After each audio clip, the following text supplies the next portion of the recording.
when did that desire become to, like, I really want to write? So for me, some of you probably heard this story, so I'll try to make it brief. I was not a reader when I was young, and I had a really good teacher, Ms. Reader, and my 8th grade English teacher, so thank you, English teachers. She got me reading by forcing me to read a book. Before she'd assign book reports and I would not actually read the book, I would read the back of the book and then do my book report based on it, and she could tell. As if, as an 8th grader, you're like, they won't know. And then the teacher's like, I think you've been fibbing your way through your book reports. I'm like, how could you tell? She's like, well, you copied the back of the book, word for word, and changed this one sentence. So she said, for your book report, you have to read a book that I have read. So our book report is just sitting and talking about it afterward. And she took me to the back of the room. She had a bunch of books back there. And I picked Dragon's Bane by Barbara Hamley off the shelf with this gorgeous Michael Whelan cover. And it really just worked for me. It clicked. It got me just, I said to her, do people write books about dragons? And she's like, oh, let's go to the library. And I started into Pern at that point, and then I was just dead. So nothing else mattered. I was a fantasy reader for life. Excellent. You. Yeah, I was like 12 when I picked up my first sci-fi novel. The first book I picked up was Ender's Game, which is quite a good place to start. Yeah. It's like downhill from there. And the next book I picked up was Hitchhiker's Guide to the Galaxy, and it's really downhill from there. There's a towel right over there, so yeah. Don't go anywhere without it. So the first thing I wrote was like fan fiction, basically mixing the two together. And I wanted to write a book so badly. I wanted to make people feel the way those books made me feel. And I failed at it for 20 years. I wrote like first 2 or 3 chapters for 20 years, and I finally gave up. I was like, that's not for me. And I started writing book reviews and going to conferences and interviewing other authors. And I was at a conference once, and someone asked in the audience, like, how do I write my first book? And Carolyn Todd, who was up on the panel, just started yelling at this person and slapping the table and saying, you stop saying you want to write a book, and you stop talking about writing books. Stop telling your friends you're going to write a book. You go home and you write a book. And she's like yelling at this person over there, and I'm sitting over there with my hair blown back and feeling really guilty. And I was like, oh my God, Carolyn sees my soul. And I went home, and I was supposed to be writing book reviews and writing up all the interviews I did. And instead, I just started writing. And I was doing 18-hour days, which I know are normal days for Brandon. But this is, and in 7 days, I wrote 80,000 words. And it made sense. It was like an actual book. And my girlfriend at the time would come home from work and read what I'd written that day. And I heard her laughing, and I hope it was to the funny parts. And I heard her like crying, and I hope it was to the sad parts. And I just couldn't stop. And once I had that rough draft and I knew I could get to the end of something, then I was addicted. I wanted to write like 2 or 3 books a year for the rest of my life. That's really interesting, because that emotion that you describe is the same one I had, right? Because I was reading these books as a teenager. I'm like, it's like they had a magical power, the authors did. And I'm like, I need to know how they do this. It's like you see a magician, you're like, I want to know how that person got in the box at the end, or what things like that. I'm like, I need to know how they make me feel the things these books make me feel. I need to practice that and learn that. It's just like I have to have that power. I still have that question. Every time I start a new book, I'm like, how did I do that last time? Like there's still something mysterious. Even if you think you're getting good at it, there's still something to it that's not easy to put into words. Yeah, and if you think you got it down, that next book will be the one that's completely broken, and you don't know why, you don't know how to fix it, and you're completely flummoxed. Yeah, I hear you. So, as a writing process, okay, I'm just going to use a different author. Stephanie Meyer, she did Twilight. I have zero fear when I read her books that she's going to kill off her characters because she loves her characters. You guys have no problem doing that. Do you ever have a character that you've developed so much that it's difficult for you to say goodbye to that character, or is it for you you're just playing God and you love it? I challenged myself to kill off my most beloved character in order to prove that I didn't have that attachment. What's great about being a writer, and it goes to some of what Brandon was just talking about, that power of creating things from nothing. The reason that character exists is because you you trust yourself to be able to make another character like that, or someone that people also love. And I think it's good to not get attached too much, to be able to, I mean, every character that I write about is mortal, and so they're all going to die. Shouldn't be a shock when it happens. I'd rather do it on the page than leave it to people's imagination and free up space to create someone new. Because if you keep just creating characters, you can't resolve anything, in my opinion. I would say for me, it's kind of neither of the things you said. It is, I like to let my characters take risks. And as an author, you can't always pull the punches on the consequences. Sometimes consequence isn't a bad thing, right? Sometimes your consequences are glorious and wonderful, but do come at a price. And when I'm building the story, I'm asking myself, what would the character legitimately do? And what are the consequences of this? And sometimes, you know, it works out. You're like, all right, the narrative works in a way that the consequences aren't as dire at a 10 that they could have been.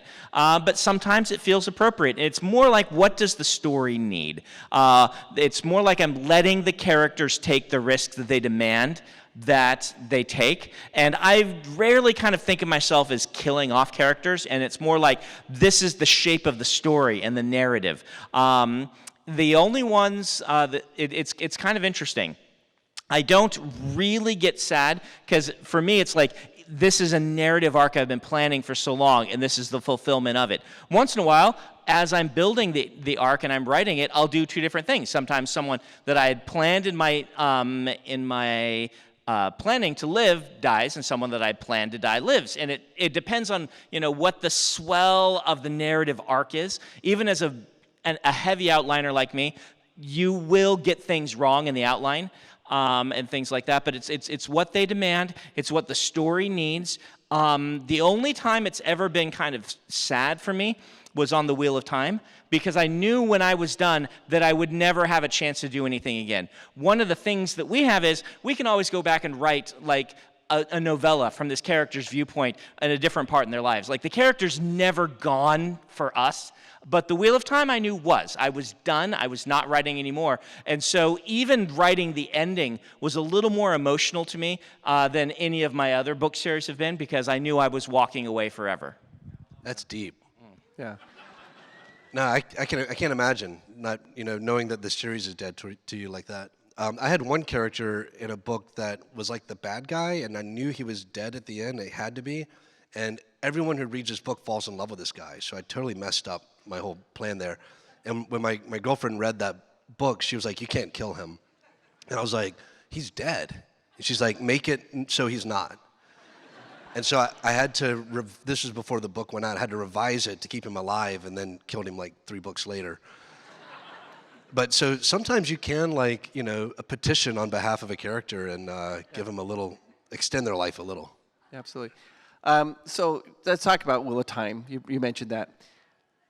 How much pressure did you feel when you were selected to complete that? Because this is something that has shaped everything for so many people. And what was that like when you were starting that process? Yeah, so there were 2 really big points of immense pressure. It was all somewhat pressure-filled, but there were 2 points that were really the most difficult. First was saying yes, right? For those who don't know, I didn't know Robert Jordan or his wife at the time. His wife, Harriet, found me by reading a eulogy I'd written for Robert Jordan on my website. So I guess the power of blogging, right? And it was short. It was 3 paragraphs long. Just me as a writer saying, "Hey, this is an author that meant something to me." Wheel of Time I discovered the year after I got into fantasy. The Eye of the World released, and that's, you know, one of the books that I read during that very formative year that I was becoming a fan of fantasy. And so she found this thing, and she just called me and said, "Hey, we need a writer. We need somebody who's a fan of the books, because there's not enough done on it to just ghostwrite it. Would you do it?" And I was like, because like I assumed someone who had already been picked, or this was like a week after he passed away. She just called me. And that night, thinking about it, like, I went back and forth, because I'm like, if I write this and I screw it up, I'm the guy who screwed up the Wheel of Time, right? And then, but more important, if I pass on it and they give it to someone who doesn't know the series as well as I do, and they screw it up, it's kind of my fault more, because not only, like, then I'm a coward and I screwed it up, right? And so I felt confident that I could do a good job, not the best job, because only Robert Jordan could have done the best job at finishing that. But I felt like if you take the big sphere of Wheel of Time fans and the big sphere of pretty decent writers, there's like a Venn diagram of me in the center. And so I wrote to Harriet and said, I want to do this. I want to, if he can't do it, I want to do it. That night was, I'm losing my mic here, was a lot of pressure. Making that decision. And then the other big pressure point was working on the final book, because I did 3. The first 2 actually weren't so bad. It's kind of interesting. On one hand, like, Harriet handed me all the material and she said, I need to go grieve. Like, his dying request was for me to find somebody. I haven't been able to really grieve. Take the stuff, start writing, kid. She's one of the great editors in the business. She edited Ender's Game.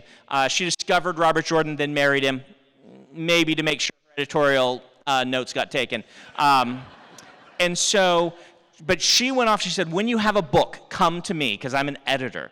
And so she kind of left me to it. I did fly out several times during writing that book and get brainstorm with her and her team and run plot ideas past. But the first 2, they just kind of let me do my thing. After Harriet particularly saw the pages I was writing, she's like, all right, this kid's good. We're in good shape. She had read my books, by the way, before she asked me.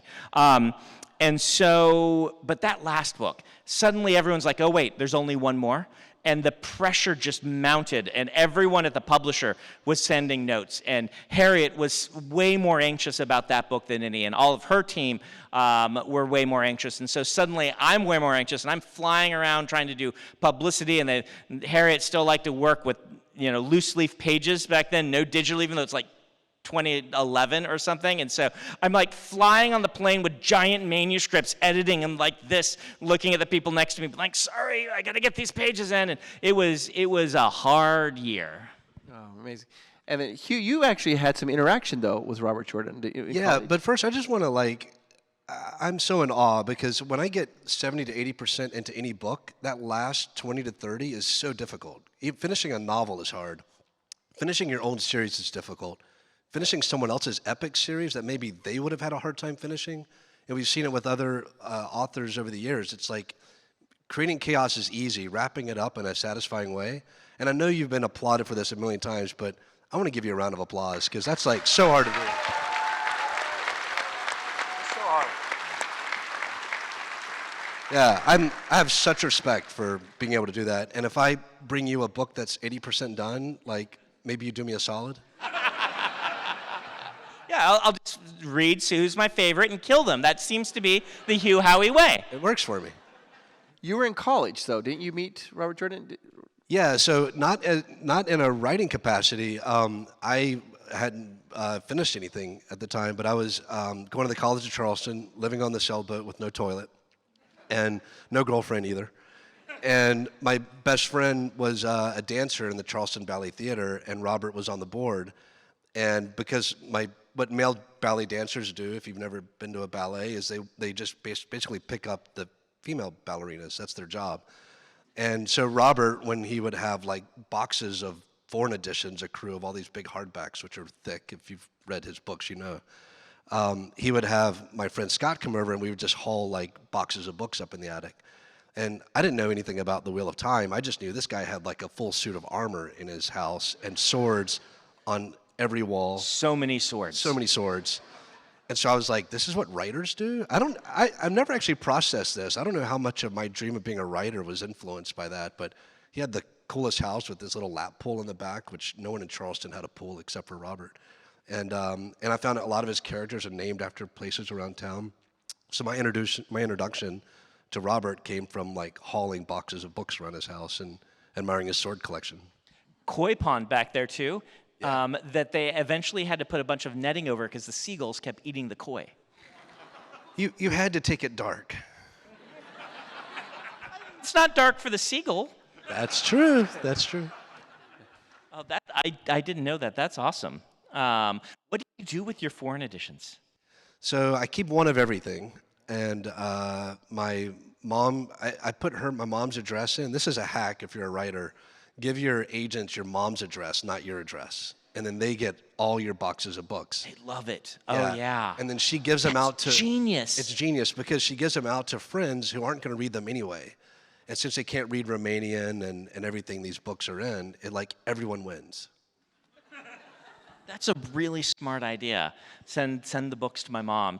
Your mom is going to hate me after this.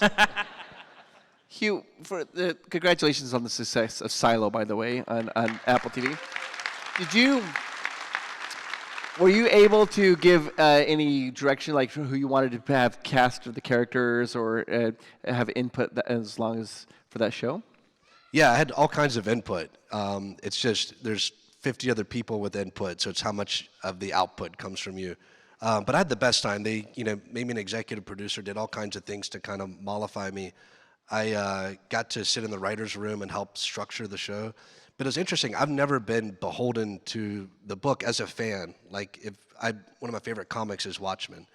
One of my favorite TV shows was like the Watchmen adaptation. And I liked it better than the movie that did a frame-by-frame kind of retelling. Like, I got to see something new that had the same DNA. So I was pushing for more changes. And Graham Yost, who showrun it, and a lot of other writers were like, let's stick to the book. So it was a very interesting dynamic. And talking with Graham later, he said it was the opposite of most things that I've worked on, because he's adapted other books before. He was like, usually they're, trying to keep you right on the source material, but the book's not going to change. It's still out there. You can come buy a copy if you want. It's no different. And the TV show gives us a chance to tell, a different view of that same prism. Yeah. Brandon, if you write a lot and you're very talented. Have you ever written anything that you decided you've opted not to publish it, you just have kept for yourself, or along those lines? Yeah, so the things that I don't publish, it still happens to me that I write a book and it just does not work. It doesn't happen that often, like 1 out of 10 or 15. And I'm an outliner and I teach writing, and I feel like I understand the process quite a bit. But there are certain books that you finish it, you're like, all right, every book needs revision, right? Book needs work. I give it to some beta readers, some alpha readers. I look at it, I'm like, all right, here's what the feedback coming back is. Here's how I think to fix it. And these books, you'll sit and you'll try to revise, and you'll be like, all right, I fixed it. And you give it to the next round of beta readers, and they come back and they have the same problem, sometimes more. And you're like, oh, okay. And you try it again, and same problems, sometimes more. And something's just not clicking with that book. And experience has taught me when that happens, let the book sit. Don't release it. Because eventually your subconscious will figure out what to do with it. Or maybe your subconscious will be like, you weren't even supposed to be writing that book. It's not a good one to release. This happened with The Way of Kings in 2002, and I eventually figured out how to fix it, and I'm so glad I didn't release that. Now, this is not permission for those of you who are aspiring writers who are never finishing anything or who are always revising something, right? Like, this is when 1 out of 15 isn't working and things like that. And so I will keep those books back. And that doesn't mean that, like, sometimes I'll write a book and I'll know what the weaknesses of the book are, and I'll release it to beta readers, and they'll come back and say, these are the weaknesses. Once in a while, you look at one of those books and you say, those weaknesses are fundamental to the story that I'm telling. Mm-hmm. Not everything that readers dislike is a flaw of the book. It's only when I'm trying to do something and then that doesn't work that I hold the book back, if that makes sense. So sometimes you might read a book of mine and be like, Brandon, you should have fixed this. Well, I feel like that part of the story is integral to the piece of art I'm making, and that means that you might not like it, and that is okay. It's okay to not like art, even by authors you normally like, right? It's totally, in fact, if we're not... They're like, Brandon, you made me cry right here, and you're like, good. Yeah. If we're doing our job, then we're going to be making things that are going to be divisive at times. And that's like part of being a writer. That's part of being an artist, is exploring different things and new things. And yeah, so anyway. Hugh, when you started with Kindle Direct. And that's how you kind of broke into writing. Can you kind of explain that to people here, so that there are people here who are aspiring writers, how you actually you did it yourself and then moved on to some publishers? Yeah, my first book I actually just sent around as a Word document to friends and anybody online who said they would read it, because you'd be shocking how difficult it is to get someone to actually take the 10 hours out of their life to read your book, even if you're paying them to do it. And the feedback I got was like, this is incredible, you should publish this. I was like, okay. And so I sent it around to some agents and publishers and actually got a small press that said they'd pay me, it was a small advance, like $1,000 or something. But I was like, I was gonna pay people to read this, so this is already better. But what I learned from watching them publish the book was that, this is back in 2009, all this new technology was coming out. The Kindle was released. Print on demand had gotten really good and inexpensive, where a paperback, you can't tell, was just printed that day. Looks like it came from a major press. And so I was watching them do this stuff, and I was like, I can do this. And why are they keeping all the money if, I'm expected to make all the sales as well? So I bought the rights back to that book and just started self-publishing everything. And I didn't even have a dream of making a living as a writer. I just love writing.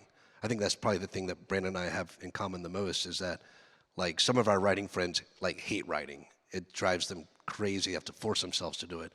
We have to pull ourselves away from our keyboards to do other things. So I was like, I'm gonna write 2 to 3 books a year for the next 10 years, and that'll let me know if I have a chance at this. And if there's one thing I can impress to aspiring writers, have that mentality.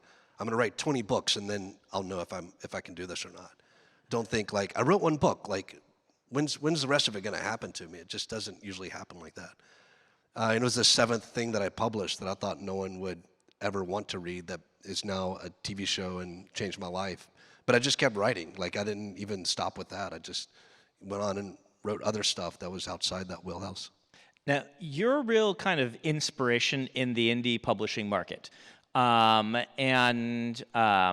I'm curious about how you made 2 specific decisions. The first of which is you pioneered this method of releasing your book in novella chunks and then a collection at the end, which during the era like you were doing was magically the sweet spot and just how people wanted to get their fiction. And it really was cool to watch that happening. So my first question is how you came up with that. And the second is how you decided to kind of diversify into doing some traditional publishing and all of these things. What drove those 2 decisions? I think the key to both of them was not having any plan. The Wool was originally a novelette, 50-page story, which I could only publish because of the new technology. Print on demand doesn't care how thick a book is. And people loved it, and so I wrote another one, and they grew a little bit over time, but this 5-part novel came together because of audience interaction. And it really goes back to what storytelling used to be around a campfire. You tell a story, people are like, more, and you're like, oh God, I don't have more. And that's just what I was having to do. I was kind of, okay, now I need to turn this short story into a novel. As far as publishing, I would have gone with a traditional publisher on day one if they would have made an offer that made sense. But they were always 3 months too late, and my sales are going up so fast that they would bring an offer that I would have said yes to 2 months earlier. And by the time they did it, I was like, I made that much last month. And I would open my laptop and show them, here's what you're competing with. And the offers got into the 7 figures, and I was like, you were late. Last month I would have said yeah. And so eventually we started thinking, okay, the money's not gonna make us say yes, so let's find a publisher who will do print only and let me keep the ebook and audiobook and world rights. And all the publishers said, we'll never do that. And after the book stayed on the bestseller list and they were losing money by not being a part of it. Eventually, Simon Schuster made a deal, which got like business kind of press for being kind of unusual. And then we were doing deals where I get the rights back every 5 years, which is also really unheard of. And so now, yeah, I'm happy to sign with publishers. I'm not like dogmatic about how to publish. I put the reader first, me second, my agent third. You know, publishers are way down the list. But if they make a deal that honors these people that are important to me, then I'm all for it. I appreciate you for prying that door open. I was able to get a print-only deal for my secret projects, which were the Kickstarter, in part because of yourself and a few others who managed to land print-only deals. So they started, they're not standard, but they exist, and so the publishers knew what they looked like, and they were willing to bend. That's awesome. Thanks. Yeah. When my agent reached out to me after Wool was already doing really well, she said, and I was like just deleting, if it said, hello, I'm an agent, I was just deleting those emails. But hers started off and said, you probably don't need an agent. And I was like, oh, who's this? And she said, the reason I want to partner with you is not because you should sign a deal, but I want to get publishers having uncomfortable conversations so that later other authors will get these deals. And that's Kristen Nelson. You can't have her. She's already taken. But she had that goal in mind that we'll never get these deals if publishers aren't hearing this demand. We didn't think it would even happen to me and to us as a team, but it's great to hear that it's still trickling down. Excellent. All right, we have about 12 minutes left, guys, so we're going to turn it over here to let you guys ask some questions. So we have our first question right here. Hi, guys. My name is Brianna. Honored to be in your presence. My question is, what is like the accomplishment in your career that you're most proud of so far? Obviously, still time to make more, but currently, what would you say is that? Besides being right here. Besides being here in front of this amazing crowd. Yeah, this is peak right now. It doesn't get better than this. There you go. My job here's done. I'll go with the Kickstarter last year. That's one of the coolest things that's happened to me. Yeah, I think it was finishing a trilogy in a way that made me really happy and not feeling like I was going to carry this on forever. That felt good to put a bow on a story and be really thrilled with how it turned out. Yeah. Okay. Well, thank you. All right, our next question. Hi, my name is Patrick. This is a Cosmere-focused question, so... Okay, no spoilers, okay? No spoilers, okay. Beyond the crossover of Hoyd between most of the Cosmere books, with the addition of the Secret Project books, will we be seeing potential meetings of other world hoppers and magic systems to more mainstream series like Stormlight Archives and Mistborn? Yes, most likely you will see more and more of that, so yeah. Excellent, thank you. Brandon, can I ask you real quickly, how did you come up with the 3 laws of magic? So each of them were things I failed at doing. And I'm like, why did this turn out poorly? What mistake did I make? And I sat down and I told myself, well, this is the mistake I made. Here's a rule to kind of follow to keep myself from doing that in the future. You can watch my videos or read my essays. My 3 laws of magic are not hard fast. They're not like, you must follow this. It's just rules of thumb that I follow to try to make sure I don't fall into the same traps. Excellent. Okay. All right, next question. Hi, my name is Matthew. Pretty much, this is a question for Brandon. I've been kind of awed by how you are able to have multiple characters with very, very different struggles, and how do you do that? How do you keep them all separate? No. This is something I don't know that I could have done if I were writing in an earlier era, because I have access to a lot of tools, one of which being the internet, where I can go read people's blogs, and it can really, first-person accounts of what it's like to struggle with various different problems, from mental health issues to different issues to all kinds of things. You can read these things, and as a writer, it's just like a wealth of information that people are putting out there to help you get into the head of other people. I would also kind of point out some of the great writers that I read when I was younger, one of the best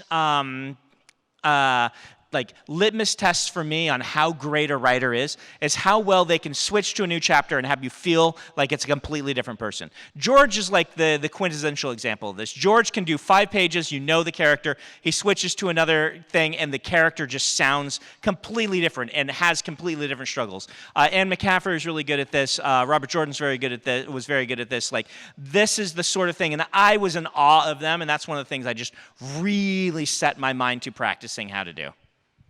Thank you.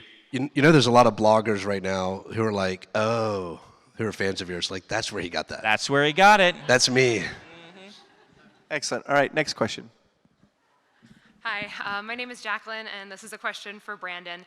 It's kind of a really very small detail Cosmere question, but it's been bothering me, and I couldn't find the answer on Coppermind. Okay. Okay, without spoilers, so I know there's certain characters like the Heralds and others cannot leave their planet because they're so heavily invested in that, and they can't leave through the cognitive realm. If there was a spaceship, I know there's going to be spaceships, Yep. but I mean like spaceships without Yeah. any other things.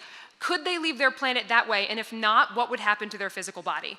So they would not be able to leave. It would be pretty destructive for them because it would basically rip out their spiritual component, and it would have to stay. And the squishy matter stuff might keep going, but it would be a disaster, right? And so yeah, even a physical spaceship to convey them away would not work. But the answer to how it can happen is in Rhythm of War. So read Rhythm of War, and they're figuring things out. So Thank you so much. Excellent. All right, our next question. Okay. Sorry, another question for Brandon. I'm enjoying these questions. You don't have to apologize. So your first published book was Elantris, right? So what was going on in your head when you were writing and publishing it? that's a good question. What an excellent question. So I wrote Elantris many years before I got published. It was my 6th novel, and it was my first published, but I was working on Way of Kings, which was my 13th novel, the 2002 version. And so I went from my 6th to my 14th. So when I was writing Elantris, there were a couple things going on, and I don't know if you know this, one of the secrets is Elantris is a zombie story. The origin, the first idea for Elantris was, what if, what would it be like to be a zombie and to feel all those pains of all those wounds that would never heal, right? And it kind of turned into a chronic pain sort of thing, but it started with zombies. Not to say if you have chronic pain, you're a zombie. But it started there. And percolated in my head. And the other big part about it was I wanted to do an evil missionary. Which is the bad guy. I was living in Korea when I thought of this idea. I was a missionary for Church of Jesus Christ of Latter-day Saints, and I was like, what if that but evil? This is how writers' minds work, right? If I were evil, what would this be like? And so that's where Rathan came from, is evil missionary. Who's been told, convert these people or we'll destroy them. So he's going to use any means he can, thinking that he's going to be able to protect them. It's total sort of end justify the means sort of stuff. And so it was kind of those two mixes, missionary to Zombieland, I guess. So it's very odd. When I published it, what I was thinking was, yay, finally, right? You spend so long. It was I'd written 13 novels by the time. When I got that phone call, I'm like, oh, wow, I'll actually be able to eat. This might actually work. So it was complete relief. Excellent. Thank you. Our next question. Hi, I'm Daniel. So I read some of your previous work, like The Arithmetist, and I'm now getting into the Cosmere type of books. So I have a copy of Yumi, but in your personal opinion, where would be a good place to start to get into it? So there's lots of different places you can start on my work depending on what you want. Yumi is a perfectly wonderful place to start. And so that Mistborn is the classic go-to of where to start. So Mistborn's more action-adventure. Yumi's more romance and kind of slice of life. So it's do you want slice of life romance? Do you want action-adventure heist? Do you want to jump into the deep end and get the giant war epic that is Way of Kings? Each of them are a little bit different, and so it just depends on what you feel like. That's not a bad place to start, though. It's a pretty good place to start. Just know there's a little more action in some of my other books than there is in Yumi. Yeah. Thank you. All right, next question. Oh, sorry. Hi, my name is Amelia, and this is a question for both, so don't think you can get away this time. So at what point when you were writing did you realize this is actually good? Like, what was your first realization that I can actually do this? I go through that phase with all of my books still. There's a point in every book where I'm like, oh my God, this is actually good.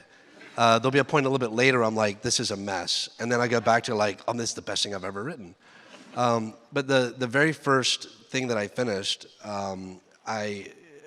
day one, I think I was like 4 chapters in, and I realized I'm gonna see this to the end because I'm interested as a reader. Like it was the first time that I felt like I was discovering a story rather than writing it. Like it was in the ether, and I was the one transcribing it. And that was such a magical feeling, and I'm still trying to tap into that all the time. Like I want to feel that when I'm writing. If I'm up at 2 a.m. writing because I can't stop, that's why the reader is up at 2 a.m. and why they miss their bus stop. Like I want to be as sucked in and distracted as the reader, and that's when I know that I'm writing good stuff. Isn't that a wonderful feeling? It's the best. There's no drug like it. Yeah. I've tried them all. This is the best. It's why, it's why people are like, have you played this video game yet? And I'm like, well, I have this idea. Though, to your point, when I knew I could make it, you guys are going to love this one. It was the Brandon Shrine. What is the Brandon Shrine? All right, I'm outing myself. This is going to go on the internet now. So, when I was in college, my last couple years at college, I worked on the local college sci-fi fantasy magazine. It's called The Leading Edge. Dan Wells, Peter Ahlstrom, and me were the editors of this magazine at this time. Those are some friends of mine who now are VPs at my company. And so we basically were the next guard that took over the thing. And this was kind of a safe space. I didn't share my stories before that. I felt anxious about it. This is where I started saying, okay, I'm gonna start sharing my stories. And I had written like 7 novels by this point. So I started sharing them with the people at the magazine, and over a couple year period, and I was writing somewhere with a mutual friend who worked there, and I was like, so how are things going? He's like, yeah, I'm dealing with the Brandon Shrine right now. I'm like, the Brandon Shrine? He's like, yeah, everywhere I go, and people are holding up your books, and they build a little shrine to it. And he was really kind of sounding a little jealous because he was a writer also. The Brandon Shrine was the first fan club. It wasn't like an actual place. It's what he was referring to as behind my back. I didn't realize a lot of the people at the magazine had started a fan club based on my books and were sharing around the print copies I had and having book clubs about them and all of this stuff. And I'm like, oh, this seems like it might be working. And they were reading Elantris and Dragonsteel and White Sand, these early books of mine that only one of which got published. And so, it was the Brandon Shrine. That's a good sign. If people are building shrines, you're doing something right. Yeah, people are building shrines. And I'm going to tack on a really quick. Another way you can tell you're writing something good is when you start crying while you're writing. And this happened, I was on a flight once. I know, it's really sad. I was on a flight once, and I'm writing a really sad scene. I start bawling, and the stewardess comes over and gives me like a whiskey on ice. Like straight up just gives me liquor. And I now have to pretend to be sad for the rest of the flight. So she doesn't feel silly, because I was just like, you can't just say like, I'm just working here. Like, just killed somebody. So that's another good sign that you're onto something. All right, thank you for those revelations. All right, guys, we have to go real quick. 2 questions very fast. Lightning round. Hi, hey, pleasure. With a Cosmere question, Warbreaker makes it very clear the breaths cannot be taken. They have to be freely given with the quote. But would the power of the shard be able to override this? And if so, since it was not freely given, would the victim still have some sort of manipulation or control over said breaths? You're theorizing in a good direction. The shard probably would have the power to override this. It depends on various factors, and various shards could get involved, but it would be the sort of thing that would expose them to attack by other ones. So endowment could manipulate this. Others, if they tried to, it would be dangerous for them, and there would still be some connection to the individual. There is some anyway, but it would not clear it or blanket the way that normally giving your breath to someone else does. Cool, thank you. All right, final question, guys. Hi, my name is Ashley. My main question is an editor and agent question. I'm a young author, and I'm trying to get my first work out there, and I keep getting scammed by editors and agents. So how do I know I can trust certain ones without going through a company and not spending too much money because I don't have that money? 2 points real fast for you. Number one, send to agents and editors whose books you can find in a bookstore that they haven't told you where it is, right? So you should be building a book of names. Look in the acknowledgments of the authors that you want. Look for new authors so that you can find agents and editors who are accepting new authors. Find those names, do them. Number two, try not to ever give money to someone unless you are open eyes paying them to edit your book that you're going to indie publish. I pay an editor when I'm going to indie publish. Don't pay anyone else. Don't pay agents. Don't pay editors you're submitting to. Okay, thank you. That's great advice.